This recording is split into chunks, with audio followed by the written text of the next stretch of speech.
Hello dear students, welcome to our YouTube channel medico nursing classes. जैसा कि आप सब देख रहे हैं, पिछले कुछ दिनों से हमारे medico nursing classes YouTube channel के ऊपर नोट सेट प्रिपरेशन के लिए जो थ्योरी क्लासेस है उनके अंदर हमारा जो टॉपिक है वो चल रहा है पेन मैनेजमेंट। तो पेन मैनेजमेंट के अंदर हमने बहुत सारी अल्टरनेटिव थेरेपीज़ पढ़ ली कि पेन क्या होता है, पेन कितने टाइप का पेन होता है, किस तरीके से पेन को क्लासीफाई किया गया है। ठीक है, पेन को मैनेज करने के नॉन फार्माकोलॉजिकल मेथड कौन कौन से हैं, अल्टरनेटिव थेरेपीज़ कौन सी, उन सब के बारे में हमने डिस्कस किया है। ठीक है, उसी सीरीज़ को कंटिन्यू करते हैं हम आज के आगे की क्लास आज के शुरू करते हैं। ठीक है, तो हमने देखा था कि पेन के मैनेजमेंट में कौन कौन सी थेरेपीज है वो किस तरीके से काम करती हैं। ठीक है, उसके बाद हमने लास्ट क्लास के अंदर हमने देखा था कि TENS transcutaneous nerve electrical nerve stimulation. ठीक है, उसके बाद हमने देखा था बाइंडर है, स्लिंग है और सपोर्टिव डिवाइस है जो वो किस प्रकार पेन रिलीव करने में हमारी मदद करती हैं। ठीक है, और उसके बाद हमने देखा था कि हॉट एंड कोल्ड एप्लीकेशन की हॉट एंड कोल्ड एप्लीकेशन कैसे हमारी हेल्प करते हैं हमारी बॉडी के अंदर पेन को कंट्रोल करने में। ठीक है, आज की क्लास में हम देखेंगे complementary and alternative therapies for pain management कि पेन मैनेजमेंट के अंदर कॉम्प्लीमेंट्री और अल्टरनेटिव तरीके कौन कौन सी हैं, अल्टरनेटिव कौन कौन सी ऐसी थेरेपीज है जिन थेरेपीज का यूज़ करके हम क्या कर सकते हैं, पेन को मैनेज करते हैं। तो स्टूडेंट्स, आज का पहला जो पॉइंट है वो है हमारा एक्यूपंक्चर। ठीक है, तो स्टूडेंट एक्यूपंक्चर है, एक्यूपंक्चर क्या चीज़ होती है? ठीक है, एक्यूपंक्चर की बात करते हैं। एक्यूपंक्चर की अगर हम बात करें,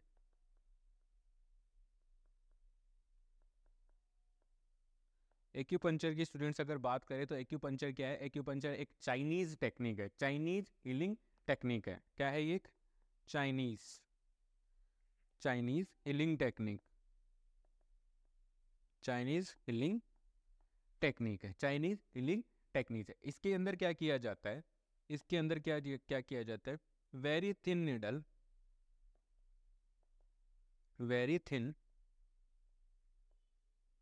वेरी थिन निडल, बहुत ही छोटी छोटी निडल्स होती हैं। ठीक है, उनको क्या किया जाता है? Inserted, inserted in the skin, inserted in the skin where the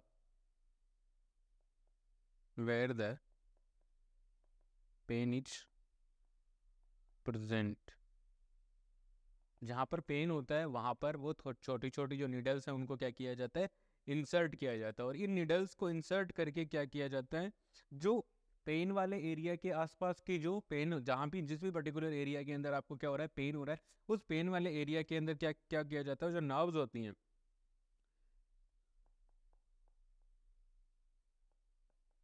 stimulate the nerve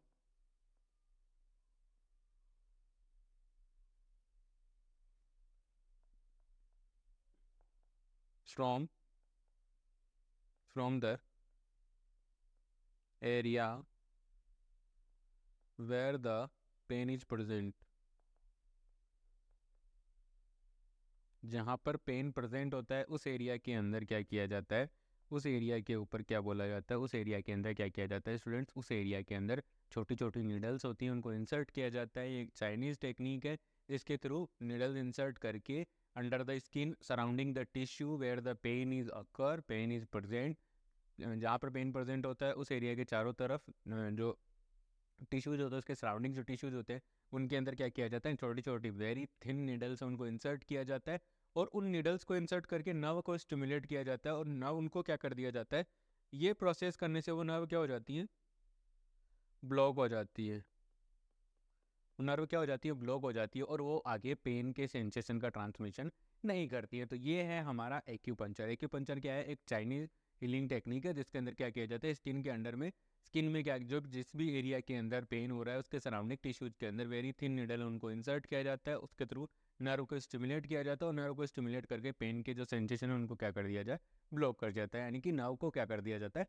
block कर दिया जाता है। तो ये होता है एक्यूपंक्चर। उसी के साथ साथ उसी के सेम ऐसा ही होता है एक्यू प्रेशर। ठीक है, उसके उसी के जैसे होता है एक्यू प्रेशर। तो स्टूडेंट्स, अगर एक्यू प्रेशर की बात करें, एक्यू प्रेशर की अगर आप बात करोगे, ठीक है, अगर एक्यू प्रेशर की आप बात करो,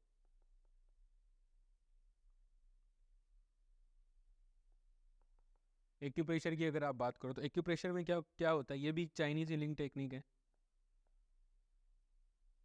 Chinese healing technique, Chinese healing technique. और चाइनीज हीलिंग टेक्निक है, इसके अंदर क्या किया जाता है, जो प्रेशर पॉइंट होते हैं, जो भी प्रेशर पॉइंट्स होते हैं, जो भी प्रेशर पॉइंट्स होते हैं, जहां पर भी आपको pain, surrounding the pain, surrounding the pen,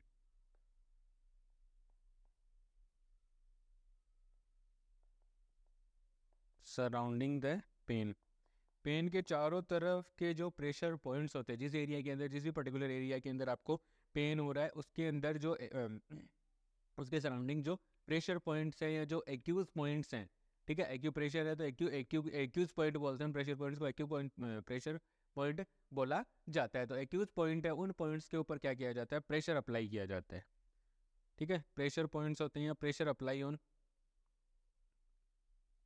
pressure applied on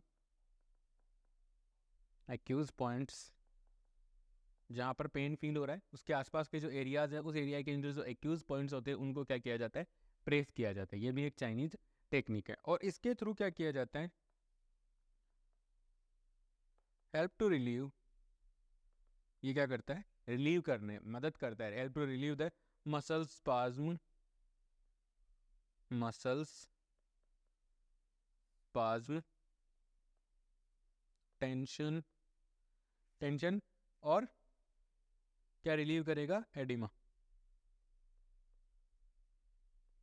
ठीक है। एडिमा वगैरह भी इससे क्या होता है, रिलीव होते हैं। तो एक्यूप्रेशर के अंदर, प्रेशर यहाँ पे आ रहा है, एक्यूप्रेशर के अंदर क्या है, जो स्पेसिफिक प्रेशर पॉइंट्स होंगे उनके ऊपर क्या किया जाता है, क्या किया जाता है, प्रेशर अप्लाई किया जाता है, जिसके थ्रू क्या होता है, उस एरिया के अंदर की जो नर्व्स है वो स्टिमुलेट होकर के पेन के सेंसेशन को क्या कर देती है, ब्लॉक कर देती है। और प्रेशर एक्यूपंचर, एक्यूपंचर के अंदर क्या किया जाता है, छोटी छोटी निडल्स होती है, उनको क्या किया जाता है, स्किन के अंदर इंसर्ट करके सराउंडिंग टिश्यूज के अंदर जो नर्व्स होती है उन नर्व को क्या कर दिया जाता है, ब्लॉक कर दिया जाता है, और वो क्या करती है, पेन के सेंसेशन का ट्रांसमिशन बंद कर देती है। तो ये है हमारा एक्यूप्रेशर और एक्यूपंचर। नेक्स्ट वन आती है हमारी, जो टेक्निक आती है वो टेक्निक है हमारी, वो टेक्निक आती है हमारी बायोफीडबैक, बायोफीडबैक टेक्निक, ठीक है। तो बायोफीडबैक टेक्निक के अंदर स्टूडेंट्स आप देखोगे, 1 सेकेंड, अगर बायोफीडबैक टेक्निक की अगर हम बात करें तो बायोफीडबैक टेक्निक के अंदर क्या होता है, देखिए, जैसा कि आपको नाम से ही पता चल रहा है, बायोफीडबैक, बायोफीडबैक। अब बायोफीडबैक के अंदर स्टूडेंट्स क्या होता है कि जो भी इंडिविजुअल होता है, ठीक है, जिसको पेन फील हो रहा है, और patient with pain, patient with pain, जो भी पेशेंट है जो पेन के अंदर है, उस पेशेंट के अंदर क्या किया जाएगा, electrical pad, electrical pad apply कर दिए जाते हैं उसकी स्किन के ऊपर, ठीक है, इलेक्ट्रिकल पैड अप्लाई कर दिए जाते हैं। और ये पैड क्या करेंगे, जो यहाँ पर हम बात करें, जिन पैड की बात कर रहे हैं, ठीक है, जिन पैड की हम बात करें, वो पैड क्या करेंगे, इस पेशेंट की जो बॉडी के अंदर जो एक्टिविटीज हो रही है, जैसे हार्ट रेट है, हार्ट रेट हो रही है, ठीक है, रेस्पिरेटरी रेट है, ब्लड प्रेशर है, इंटेस्टाइनल मोटिलिटी है, ठीक है, जो भी इनवॉलेंट्री फंक्शंस हैं उनको क्या करती हैं, ये मॉनिटर करती हैं, ठीक है। मॉनिटर करके क्या करेंगी कि ये ऑब्जर्व करेंगी कि एनी डेविएशन और any changes, any changes, any changes in the activities, in the activities that are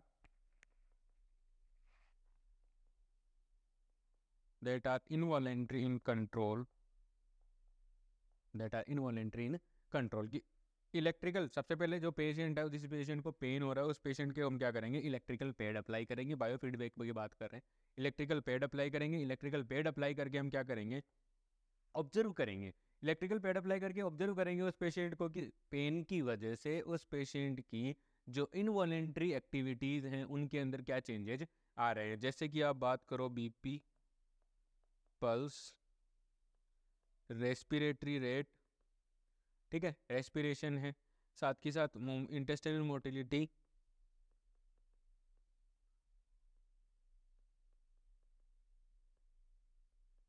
intestinal motility,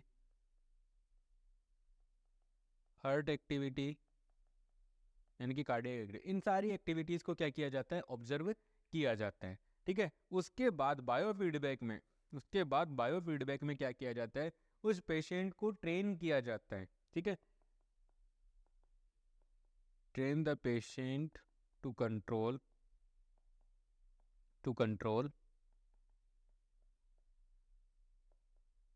involuntary activities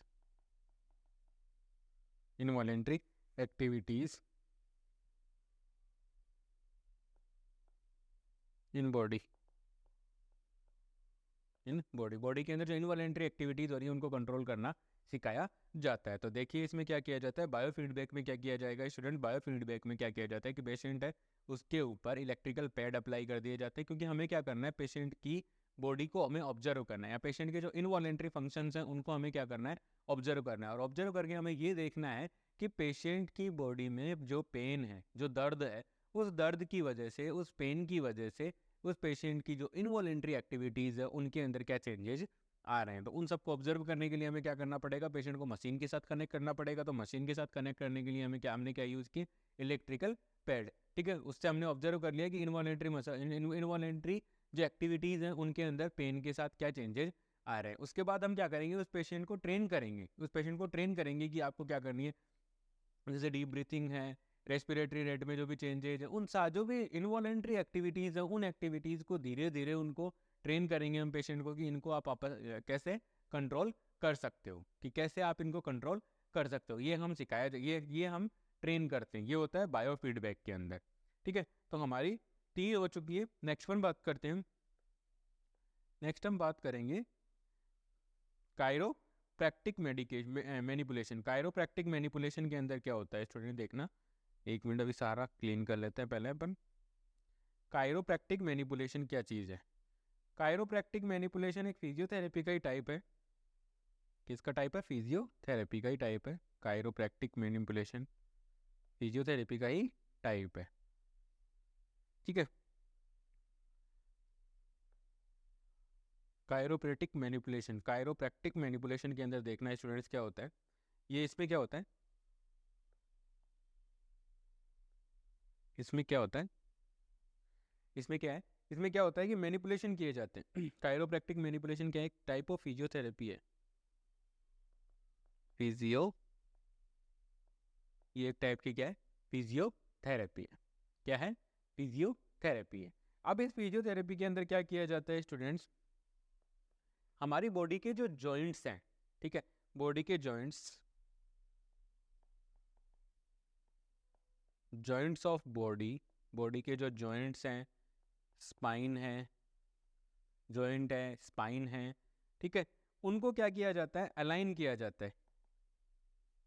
ठीक है, अलाइन किया जाता है। ठीक है, अब इसमें क्या, कायरोप्रैक्टिक कब यूज़ होती है, कायरोप्रैक्टिक मेडिकेशन तब यूज़ होती है जब हमारी बॉडी की जो स्पाइन है, जो जॉइंट्स हैं, ठीक है, बॉडी का जो कर्वेचर है, उस कर्वेचर के अंदर अगर कोई अलाइनमेंट या डिसबैलेंस हो जाता है, ठीक है, अलाइनमेंट ख़राब हो जाता है, जब हमारी बॉडी का अलाइनमेंट ख़राब हो जाए, चाहे वो हमारी बॉडी की एक्टिविटीज़ की वजह से होगा या फिर हमारी जो रेगुलर प्रैक्टिस है उसके अंदर चेंजेस होने की वजह से हमारी बॉडी के अंदर जो जो अलाइनमेंट में, बॉडी के अलाइनमेंट में जो चेंजेज आते हैं, उन चेंजेज को ठीक करने का एक तरीका होता है। ठीक है, और इसमें क्या किया जाता है, जो ये अलाइनमेंट, स्पाइन वगैरह का जो अलाइनमेंट बिगड़ा है, चाहे वो किसी भी वजह से, एक्सेसिव वेट की वजह से, या फिर अचानक आपने कुछ अपने आप को बैंड किया उस वजह से हो सकता है, अचानक आपने टर्न लिया उस वजह से हो सकता है, तो उस अलाइनमेंट को क्या किया जाता है, ठीक किया जाता है। Relieve the pain bye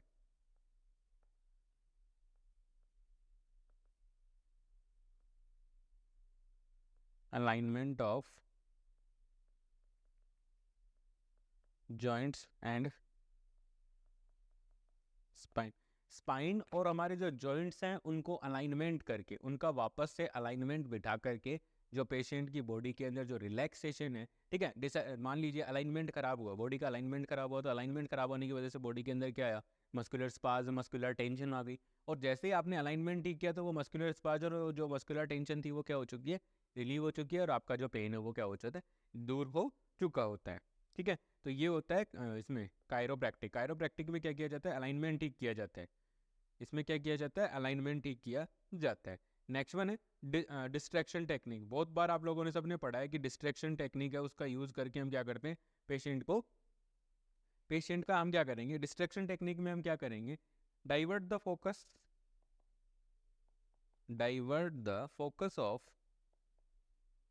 focus of patient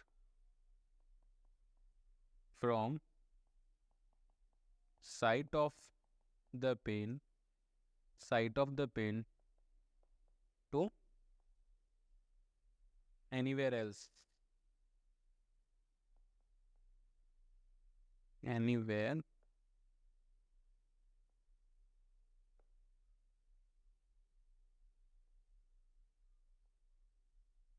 anywhere else, कहीं और। इसमें डिस्ट्रैक्शन टेक्निक के अंदर हम क्या यूज़ करेंगे, डिस्ट्रैक्शन टेक्निक में हम क्या करेंगे, पेशेंट का जो फोकस है, जो ध्यान है, उस ध्यान को कहीं दूसरी जगह लगाते हैं। जैसे कि मान लीजिए, मैं एक कॉमन सी बात करते हैं, ठीक है। तो कॉमन सी बात में आप देखोगे कि आप पूरे दिन काम करें, मान लीजिए आपके बॉडी के अंदर शोल्डर पेन है, एग्जाम्पल लिया अपन ने, शोल्डर पेन, ठीक है, बॉडी के अंदर क्या है, शोल्डर पेन है। और इस शोल्डर पेन की वजह से क्या हो रहा है, आपकी बॉडी की एक्टिविटीज है वो इम्पेयर्ड है। लेकिन आप पूरे दिन काम कर रहे हो, आप पूरा एक्टिव काम कर रहे हो, तो आपकी बॉडी के अंदर शोल्डर पेन है वो फील नहीं होता। लेकिन जैसे ही आप, ठीक है, मतलब डे टाइम में नो पेन, लेकिन जैसे ही night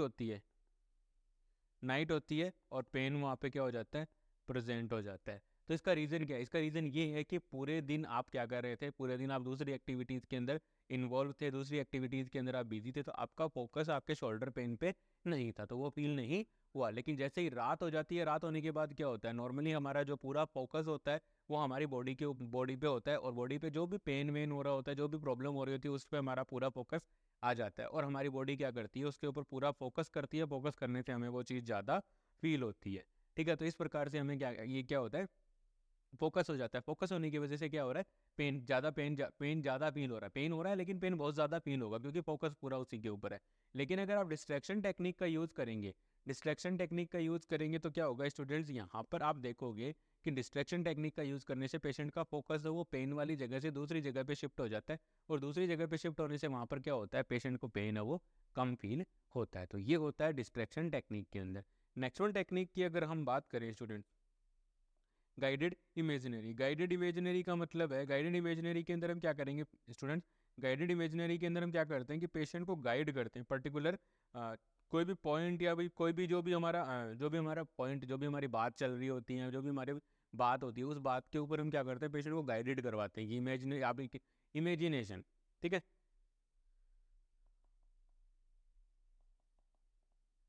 travelling the patient in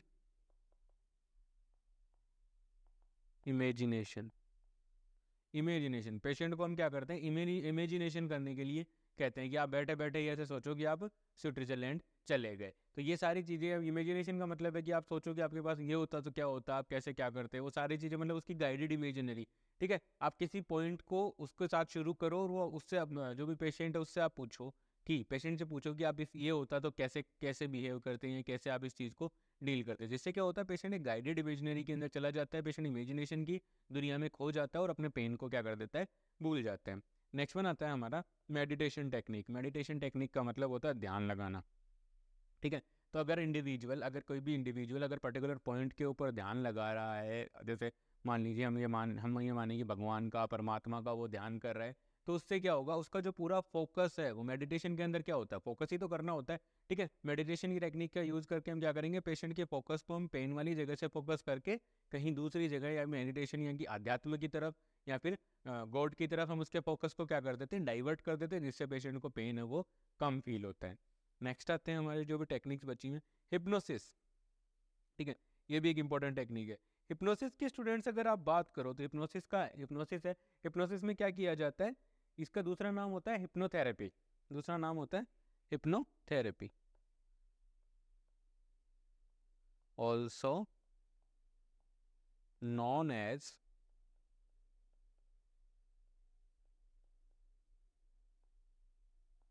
hypnotherapy, also known as hypnotherapy.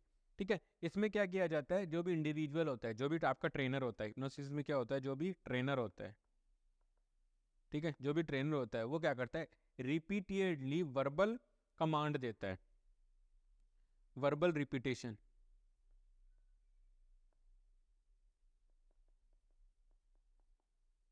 Verbal repetition.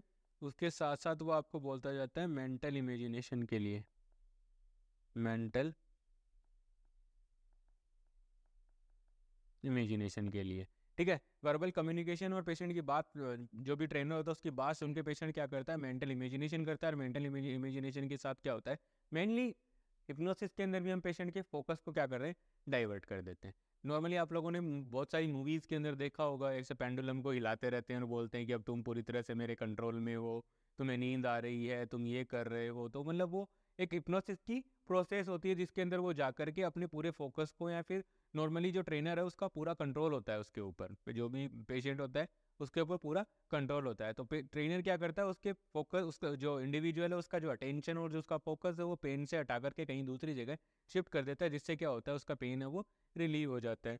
Next है लाफ्टर एंड ह्यूमर, ठीक है। अगर हम कोई भी जैसे मान लीजिए कोई हंसी मजाक की बात हो रही है, या फिर कोई भी कॉमेडी शो अगर हम देख रहे हैं, तो हम उस कॉमेडी शो में जैसे ही घुसते हैं, देखते हैं, ठीक है, जैसे ही हम कॉमेडी शो को समझना शुरू करते हैं, तो हम हमारी जो भी प्रॉब्लम्स होती हैं उन प्रॉब्लम्स को एक बार के लिए भूल जाते हैं, हम टोटली वहाँ पे फोकस करना शुरू कर देते हैं। तो लाफ्टर और ह्यूमर, जो ह्यूमर है वो क्या होता है नॉर्मली, यहाँ पे क्या होता है, इसमें क्या होता है कि लाफ्टर के थ्रू क्या हो जाता है, अपना फोकस है वो हट जाता है और हम क्या होगा, हैप्पीनेस फील करना शुरू कर देते हैं।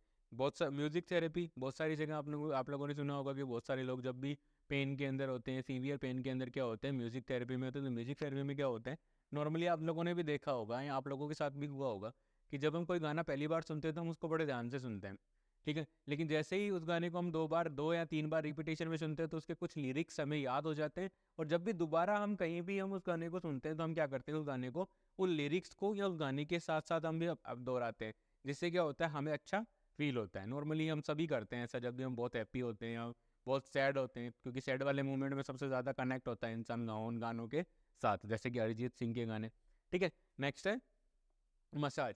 तो मसाज की बात हम पहले ही कर चुके हैं कि मसाज की वजह से क्या होता है, नॉर्मली उस एरिया की प्रॉपर ब्लड सप्लाई है वो इम्प्रूव हो जाती है। साथ के साथ में वहाँ पर जो हीट है उसका जनरेशन होता है, जिसकी वजह से क्या होता है, मसल्स स्पाज्म वगैरह, मसल्स टेंशन वगैरह हो रही होती है, वो क्या होती है, रिलीव हो जाती है। नेक्स्ट वन है relaxation and breathing and reposition technique. तो ये टेक्निक हम पहले भी पढ़ चुके हैं, पहले भी हमारी जो क्लासें हो रखी हैं उनमें हमने पढ़ा है कि रिलैक्सेशन टेक्निक्स के बारे में बताते हैं, ब्रीथिंग टेक्निक्स के बारे में बताते हैं, रीपोजिशनिंग टेक्निक्स के बारे में बताते हैं कि पर्टिकुलर कंफर्टेबल पोजीशन लेंगे तो पेशेंट को पेन है वो कम फील होता है, ठीक है। तो ये सारी चीज़ें हम बताते हैं। नेक्स्ट वन है स्पिरिचुअल मेजर्स। तो कुछ ऐसे लोग होते हैं जो पेन में भगवान को बहुत ज़्यादा याद करते हैं, भगवान के साथ कनेक्ट होने की कोशिश करते हैं, गॉड के साथ कनेक्ट होते हैं, स्पिरिचुअल पावर के साथ कनेक्ट होने की कोशिश करते हैं। उनका पूरा बिलीव होता है कि अगर हम स्पिरिचुअल पावर या गॉड के साथ कनेक्ट होंगे तो हमारा जो दर्द है वो एलिवेट हो जाता है, दर्द है वो दूर हो जाता है। तो स्पिरिचुअल मेजर्स का यूज़ करके भी हम पेशेंट को पेन से फ्री कर सकते हैं। नेक्स्ट वन थेराप्यूटिक टच और हैप्टा कम्युनिकेशन, ठीक है, थेराप्यूटिक टच और हैप्टिक कम्युनिकेशन, हैप्टिक कम्युनिकेशन। तो ये सारे हैं हमारी हैप्टिक कम्युनिकेशन, मतलब थेराप्यूटिक टच करके। नॉर्मली जैसे नॉर्मली अगर हम कोई भी पेन में या दुख में होता है तो उस सिचुएशन के अंदर जब भी हम पेशेंट, जो इंडिविजुअल होता है उसको जा करके उससे अच्छे से बात करते हैं, ठीक है, तो क्या होता है, उसको काफ़ी अच्छा फील होता है और वो अपने पेन को हमारे साथ शेयर करता है और धीरे धीरे वो अपने पेन को भूलने की पूरी पूरी कोशिश करता है। तो ये हैं स्टूडेंट्स हमारी अल्टरनेटिव थेरेपी जो पेन रिलीव करने में हमारी मदद कर सकती है। मैं दूसरी बार आपको एक बात बताना चाहूँगा कि जब भी हम पेन मैनेज कर रहे हैं तो सबसे पहले हम नॉन फार्मेकोलॉजिकल इंटरवेंशंस के ऊपर फोकस करेंगे, ना कि डायरेक्टली जाते ही डाइक्लोफिनिक सोडियम दे दो या ट्रामाडोल दे दो, ऐसा नहीं करना है। वो सारी चीज़ें तो डॉक्टर एडवाइस करेंगे तब हमें यूज़ करनी होती है। नेक्स्ट है जो भी हमारी जो थेरेपी जैसे कि एक्यूपंक्चर है, एक्यूप्रेशर है, ठीक है, म्यूजिक थेरेपी है, बायोफीडबैक है, इन सब के लिए हमें क्या होता है, प्रिस्क्रिप्शन की ज़रूरत होती है। ये हेल्थ केयर प्रोवाइडर का प्रिस्क्रिप्शन मिलने के बाद ही हमें क्या करनी है, परफॉर्म करनी है। ऐसा नहीं है कि अपनी मर्ज़ी से हम इनको परफॉर्म कर रहे हैं। दूसरा है कि जब भी हम पेशेंट के लिए कोई भी थेरेपी प्लान कर रहे हैं, चाहे वो पेन रिलीफ या फिर जब भी हम पेशेंट के लिए कोई भी नर्सिंग केयर प्लान कर रहे हैं, तो हमें सबसे पहले पेशेंट की कल्चरल, स्पिरिचुअल वैल्यूज़ और रिलीजियस वैल्यूज़ को हमें क्या करना है, ध्यान में रखते हुए ही केयर को प्लान करना है। क्योंकि हम पेशेंट की कभी भी ड्यूरिंग द केयर और during the entire procedure, during the entire nursing care, हमें पेशेंट की कल्चरल, स्पिरिचुअल और रिलीजियस बिलीव्स को कभी भी हमें ठेस नहीं पहुंचानी है। अगर हम उनको ठेस करते हैं, उनको हर्ट करते हैं, तो उससे पेशेंट है वो क्या हो सकते हैं, ज़्यादा क्या बोलते हैं, अग्रेसिव हो सकते हैं, साथ ही साथ उनका जो पेन है वो ज़्यादा बढ़ सकता है। तो हमें जब भी हम नर्सिंग केयर प्लान कर रहे हैं, तो हमें हमेशा पेशेंट ध्यान रखना है कि पेशेंट की कल्चरल, स्पिरिचुअल और रिलीजियस बिलीव्स को हमें ध्यान में रखते हुए ही प्लान करना है। ऐसा नहीं है कि आप एक नॉन वेजिटेरियन के पास वेजिटेरियन का खाना और वेजिटेरियन वाले के पास आप मांस, अंडा, मछली ले जा करके रख रहे हो। तो ऐसा कभी नहीं होना चाहिए। इन चीज़ों से पेशेंट ज़्यादा हर्ट होंगे, उनका पेन है वो इंक्रीज हो सकता है। आज की क्लास में इतना ही। आई होप मेरे द्वारा प्रोवाइड किए जा रहे लेक्चर वीडियोस आपकी नर्सिंग ऑफिसर रिक्रूटमेंट एग्जामिनेशन की प्रिपरेशन में आपकी हेल्प कर रहे होंगे। Please like, share and subscribe. Thank you so much.